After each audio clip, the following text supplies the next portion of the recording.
কেন শেখ হাসিনাকে একদম রীতিমতো সব আন্তর্জাতিক মিডিয়া তাকে এরকম লুফে নিচ্ছে? গতকালকে ভারতের দিল্লিতে যে সংবাদ সম্মেলনটি হয়েছে, সেই সংবাদ সম্মেলনে বাংলাদেশ আওয়ামী লীগের সভানেত্রী শেখ হাসিনা যে বক্তব্য দিয়েছেন, এবং প্রথমবারের মতো তিনি প্রেস কনফারেন্সে সাংবাদিকদের প্রশ্নের উত্তর দিয়েছেন এবং স্বতঃস্ফূর্তভাবেও তিনি কিছু উত্তর দিয়েছেন।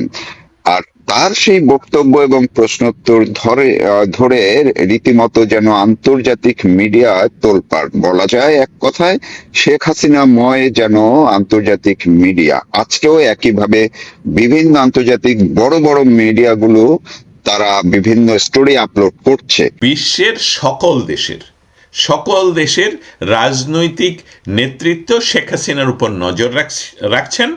অতএব শেখ হাসিনা প্রাসঙ্গিক, বিশ্বের সকল নেতৃবৃন্দ including Washington DC Sheikh Hasina কি করছেন সেটার উপর নজর রাখছেন এবং তার ইনফ্লুয়েন্স কতটুকু তার উপরও নজর রাখছেন। এই জন্য বিশ্ব মিডিয়ার, specially Reuters, CNN, Fox, Al Jazeera, এই সংবাদ মাধ্যমগুলো যখন শেখ হাসিনার দেশে ফিরে যাওয়ার দৃঢ় সংকল্প প্রকাশ করে, তার অর্থ হলো অন্যান্য জায়গা থেকেও এটা জানতে চায় আসলে শেখ হাসিনার কি চাচ্ছে। তার জন্য বাংলাদেশের এই পয়েন্ট খুবই ইম্পর্টেন্ট এবং শেখ হাসিনা প্রাসঙ্গিক। এই জন্যই বিশ্বের সমস্ত দেশের নেতারা এবং পশ্চিমা সংবাদ মাধ্যমগুলো শেখ হাসিনাকে গুরুত্ব দিচ্ছেন। গত 24 মাস ধরে বাংলাদেশের অসাংবিধানিক যে সরকার ছিলেন তথাকথিত নির্বাচনের আগে, তাদের পূর্ণ টিমটাই প্রতিদিন যে কথাগুলো আসলে আমাদেরকে, বাংলাদেশের মানুষকে, বিশ্বকে বোঝানোর চেষ্টা করত, শব্দটা ছিল অপ্রাসঙ্গিক।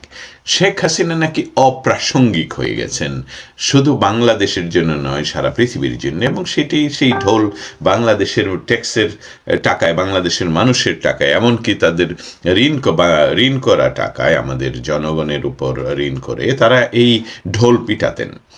সেই সাথে বর্তমান যে রাজনৈতিক সরকার বলবো, তথাকথিত নির্বাচনের মাধ্যমে ক্ষমতায় বসা, তারা সেই একই কাজ করে যাচ্ছেন যে শেখ হাসিনা অপ্রাসঙ্গিক, বাংলাদেশে আওয়ামী লীগ কখনো আর ফিরবে না, শেখ হাসিনা তো ফিরবেই না। এবং তাদের ভাড়া করা কিছু মানুষ, পশ্চিমা, আমি যেই দেশে থাকি তাদের নাম নাই বললাম, তারাও কিন্তু সেই ঢোলি পিটাচ্ছিলেন বা পিটাচ্ছেন যে শেখ হাসিনা দেশে ফিরবেন না, ফিরলেও ওনাকে ফাঁসি কাস্টে ঝুলাতে হবে, আর না হয় উনি বিদেশে এইভাবেই বসে পচে মরবেন, এটাই তাদের ধারণা। কিন্তু সেই ধারণাকে গতকালকে 5ই অগাস্ট, যেটা বাংলাদেশের, আমরা যদি নাম দিই সেটা বহু নামে দেওয়া যায়, পুলিশ হত্যা দিবস, গণতন্ত্র হত্যা দিবস, মানুষ হত্যা দিবস, এ সমস্ত কিছু বলা যায়, বাংলাদেশ বেদখলের দিবস বলা যায়।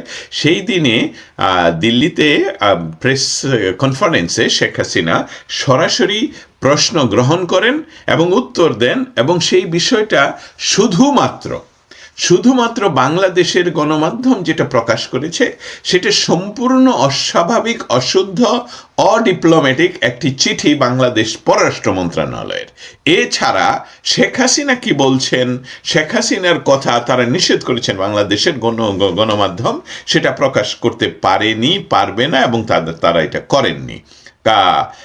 আরেকটি সংবাদ মাধ্যম বাংলাদেশে, এই সংবাদ মাধ্যমের কোনো এক কর্মী নিচে জয় বাংলা লেখাতে তাকে ইতিমধ্যে চাকরিচ্যুত করা হয়েছে। এখন চলে আসি আন্তর্জাতিক মিডিয়া, রয়টার্স থেকে আরম্ভ করে ইউ নেইম ইট, আমি সমস্তগুলোর নাম নিলে আমাদের আলোচনাটা আর কোনো প্রয়োজন নেই।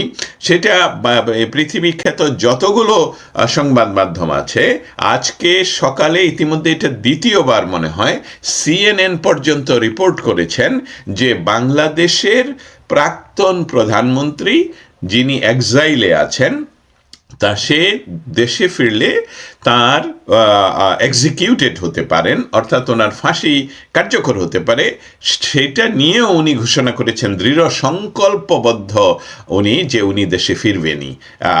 কিছু সংবাদ মাধ্যম তাকে আয়রন লেডির সাথে তুলনা করেছেন। আমরা আয়রন লেডি হিসাবে আমরা জানি মার্গারেট থ্যাচারকে, সেই হিসাবে তাকে তুলনা করেছেন। প্রাসঙ্গিক, শেখ হাসিনা প্রাসঙ্গিক বলেই বিশ্ব গণমাধ্যম তাকে শুধু লোফে নেয়নি, এটা বিশ্ব গণমাধ্যমের ছিল হেডলাইন নিউজ। একটি সেই মুহূর্তের হেডলাইন নিউজ, এবং এই বিষয়টা নিয়ে আলোচনা চলছে বিশ্বব্যাপী। কেন এই শেখ হাসিনা বাংলাদেশ সহ বিশ্বের কাছে প্রাসঙ্গিক? বিষয়টা হলো, লক্ষ্য করে দেখুন যে আমরা যে ভাষায় কথা বলবো বিশ্বের সাথে, সেই ভাষাটাও কিন্তু বাংলাদেশে গত 24 মাসে প্র্যাকটিস হচ্ছে না। বাংলাদেশের সাথে অন্যান্য বিশ্বের যে সম্পর্ক ছিল, সু বলেন কু বলেন, সম্পর্কটি ছিল ডিপ্লোম্যাটিক সম্পর্ক, সেটা এখন নেই। এখন হলো যে প্রধানমন্ত্রী না বলে আমি দেখলাম ওনাকে পরাধীন মন্ত্রী বলা হয়। বাংলাদেশের পরাধীন মন্ত্রী মুচলেকা মন্ত্রী। অতএব প্রাসঙ্গিক শেখ হাসিনা এই জন্যে যে বাংলাদেশের মতো অতি গুরুত্বপূর্ণ একটি অঞ্চল ইন্দো প্যাসিফিক জোনে, সেইখানে উগ্রবাদের যে চারণ ভূমি তৈরি হয়েছে গত 24 বছরে, সেইটা আমেরিকান, আমি একদম সরাসরি নাম বলেই বলছি, আমেরিকান যারা আমাদের অঞ্চল নিয়ে পলিটিক্স, পলিসি, ডিপ্লোমেসি নিয়ে গবেষণা করেন, কথা বলেন, আমেরিকান রাজনীতিকে ইনফ্লুয়েন্স করেন, আমেরিকান সরকারকে উপদেশ দেন, লিখে জানান, ওপিনিয়ন জানান, তারা সকলেই বলছেন যে we cannot afford another Iran in that area. এইটা হলো মৌলিক বার্তা, যে শেখ হাসিনা এতই প্রাসঙ্গিক যে বিশ্বের সকল বার্তায়, সকল গণমাধ্যমে উনি ছিলেন, এখনও আছেন, এই মুহূর্তে পর্যন্ত আছেন। আমার কাছে যে পরিসংখ্যান গত এখন থেকে প্রায় 12 ঘন্টা বা একটু বেশি সময় ছিল বিশ্বের 20 কোটি, মানে 200 মিলিয়ন মানুষ, 200 মিলিয়ন মানুষ তখনও পর্যন্ত ওনার এই সংবাদের জন্য ক্লিক করেছেন, দেখেছেন, খুঁজেছেন। আমার পরবর্তীতে আরও 4-5 ঘন্টা পরে আমাকে অন্যান্য রিসোর্স থেকে আমাকে জানানো হলো এটা এখন 40 কোটির উপরে। তবে এই প্রাসঙ্গিকতার মৌলিক কারণটা হলো বিশ্বের সকল দেশের রাজনৈতিক নেতৃত্ব শেখ হাসিনার উপর নজর রাখছেন। এবং আমরা জানি কয়েকদিন আগেই সার্জিও গোর ঢাকা ঘুরে এসেছেন, এবং ঢাকাতেও উনি কর্মব্যস্ত ছিলেন, অনেকগুলো কাজ উনি ধাপে ধাপে কথা বলেছেন।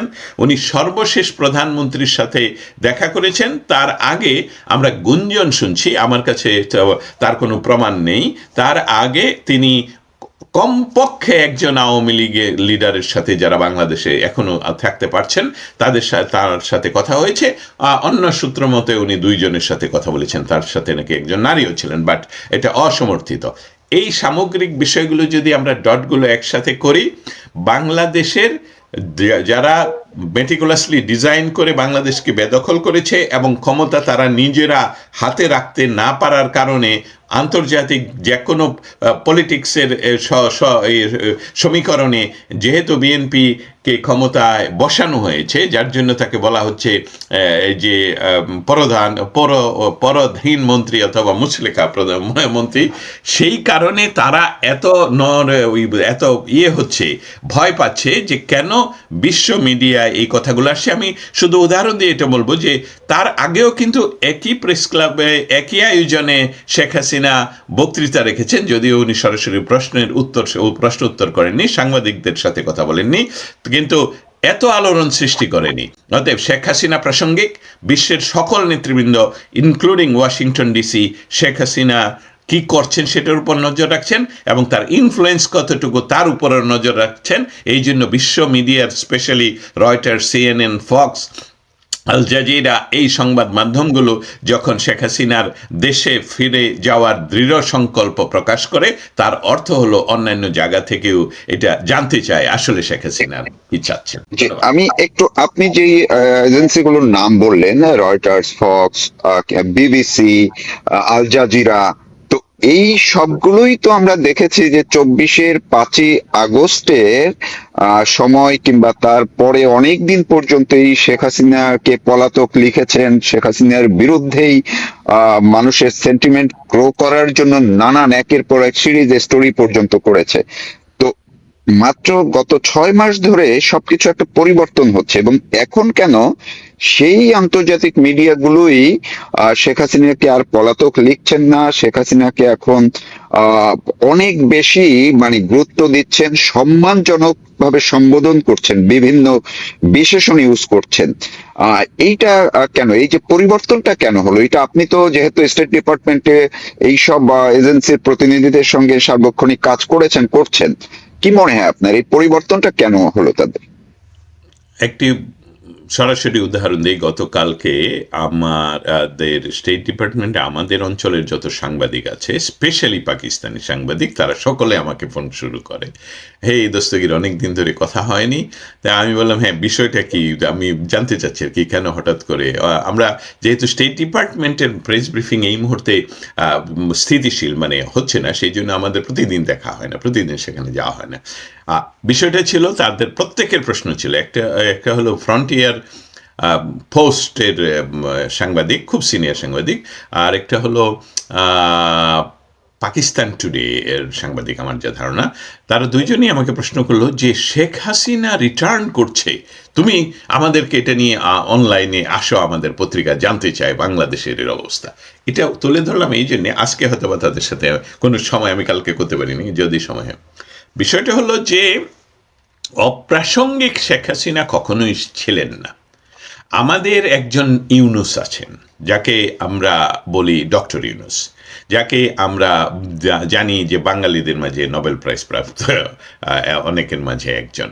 সেই নোবেল প্রাইজ পাওয়া ব্যক্তি, তার নোবেল প্রাইজও কেন, সেই ব্যক্তিটার ওয়েস্টের অনেক জায়গায় ইনফ্লুয়েন্স ছিল, যেরকম একজন ভালো ছেলে, ভালো মানুষ, ভালো ব্যক্তি, সে তার এই বিষয়টাকে ব্যবহার করেছে তার নিজের টাকা খরচ করে, এমনকি ওয়াশিংটন পোস্টে সম্পূর্ণ পেজ কিনে সেখানে সে বিভিন্ন মানুষের, তার বন্ধুদের নিয়ে, তার নেটওয়ার্ক থেকে বন্ধুদের সাইন নিয়ে, সে বাংলাদেশ সরকার স্পেশালি শেখ হাসিনার বিরুদ্ধে বিষোদ্গার করেছেন বহু বৎসর ধরে, স্পেশালি নির্বাচনের আগে, গত বছর নির্বাচনের আগে উনি যে বাংলাদেশের কর দিচ্ছেন না, তার জন্য যে কোর্টে নেওয়া হচ্ছে, সেটাকে তার ব্যক্তিগত আক্রোশ হিসাবে শেখ হাসিনা তাকে ব্যক্তিগতভাবে নাজেহাল করছেন, এসবগুলো সে প্রচার করেছেন, এবং এসবগুলো আসলে বিক্রি হয়েছিল ব্যক্তিগতভাবে। ওই যে জাতিসংঘের মানবাধিকার কমিশনের যে প্রধান তুর্ক, সে ভলগার তুর্ক, সেও তো ইনফ্লুয়েন্স ছিল। ভলগার তুর্কের রিপোর্ট কিন্তু জাতিসংঘের রিপোর্ট না, যেটা গতকালকের বাংলাদেশের পররাষ্ট্র মন্ত্রণালয় থেকে প্রেস বিজ্ঞপ্তিতে লেখা হলো যে জাতিসংঘের প্রতিবেদন, ইটস নট জাতিসংঘের প্রতিবেদন। এই মিথ্যা আর চলছে না।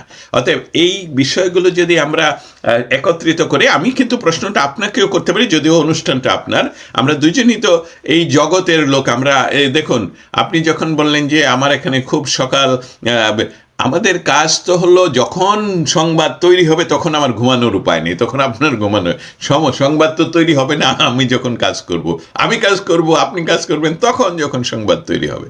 অতএব শেখ হাসিনার বিরুদ্ধে সারা পৃথিবীকে যেভাবে খেপিয়ে তোলা হয়েছিল, সেইটা ইতিমধ্যে তাদের নিজস্ব ব্যবস্থাপনায় এবং আন্তর্জাতিক মিডিয়ার বিভিন্ন সংবাদে, এবং একজন মানুষ, সে যদি আসলেই স্বৈরাচার হতো, সে যদি আসলেই খুনি হতেন, এই শব্দটা আমি ব্যবহার করলাম, আমরা ওইটা ব্যবহার করব না, তাহলে তো তার এই দুঃসাহস থাকার কথা নয় বুকে, যে আমার ফাঁসি হোক, আমার জেল হোক, তোমরা জেলের প্রস্তুতি করো, আমি দেশে ফিরবই, আমি জনগণের জন্য, বাংলাদেশের মানুষ আমাকে ভালোবাসে, আমি বাংলাদেশের মানুষের কাছে ফিরে যাব এবং তাদের জন্য জীবন উৎসর্গ করব। এই বিষয়টা কিন্তু একদিনে ঘটেনি। শেখ হাসিনার প্রতিটা মুহূর্তের বিষয়টা ছিল স্থিতিশীল। আপনি তসলিমা নাসরিনের স্টেটমেন্ট দেখেছেন গত গত গত 24 ঘন্টায়। অতএব পশ্চিমা বিশ্ব, যারা আমাদের অঞ্চলকে, তারা পৃথিবীতে যেমন মধ্যপ্রাচ্য তাদের জন্য খুবই ইম্পর্টেন্ট, বর্তমান সময়ে আগামী 200-300 বছর ধরে আমাদের অঞ্চল হলো এই ধরনের খুবই ইম্পর্টেন্ট, মানে ইন্দো প্যাসিফিক, এবং বাংলাদেশের অবস্থান খুবই একটি গুরুত্বপূর্ণ অবস্থান। সেখানে শেখ হাসিনার মতো নেত্রী, তার সাথে তাদের যে বিচ্ছিন্নতা তৈরি করা হলো ডক্টর ইউনুস, এবং সেইটা ফিরে আসছে প্রাসঙ্গিক হিসাবে, যে শেখ হাসিনাই বাংলাদেশ তথা এই অঞ্চলের নেতৃত্ব দিতে জানে এবং বুঝে, এবং সেখানে স্থিতিশীল পরিস্থিতি না থাকলে চায়নার সাথে পশ্চিমাদের যে শব্দটা, এটাই বলা প্রয়োজন, যে যে যে বাণিজ্যিক যুদ্ধ, যেই যুদ্ধে যে পশ্চিমারা যদি হেরে যায়, তাহলে একচ্ছত্রভাবে ভারত, রাশিয়া এবং চায়নার দখলে চলে যাবে পৃথিবী। তার জন্য বাংলাদেশের এই পয়েন্ট খুবই ইম্পর্টেন্ট, এবং শেখ হাসিনা প্রাসঙ্গিক। এই জন্যই বিশ্বের সমস্ত দেশের নেতারা এবং পশ্চিমা সংবাদ মাধ্যমগুলো শেখ হাসিনাকে গুরুত্ব দিচ্ছেন। দর্শক, আপনারা শুনছিলেন যে কেন গতকালকে এবং আজকে আন্তর্জাতিক সব মিডিয়া, এমন কোন বড় বড় মিডিয়া নেই যারা শেখ হাসিনার নিউজকে সর্বোচ্চ গুরুত্ব দিয়ে, এবং অন্যদিক থেকে যদি আমরা বলি, গতকালকে এবং আজকে বাঙালিরা যেখানে আছেন, বাঙালিদের জন্য আন্তর্জাতিক মিডিয়ায় সর্বোচ্চ গুরুত্ব প্রাপ্ত সংবাদটি হচ্ছে শেখ হাসিনার সংবাদ সম্মেলনে বক্তব্য। সুতরাং কেন তারা শেখ হাসিনার এই বক্তব্যকে এতটা গুরুত্ব দিয়ে লুফে নিয়েছে, সেটি বোঝার চেষ্টা করতে পারেন, শোনার চেষ্টা করতে পারেন, যেটি বললেন যুক্তরাষ্ট্রের সাংবাদিক দস্তগীর জাহাঙ্গীর।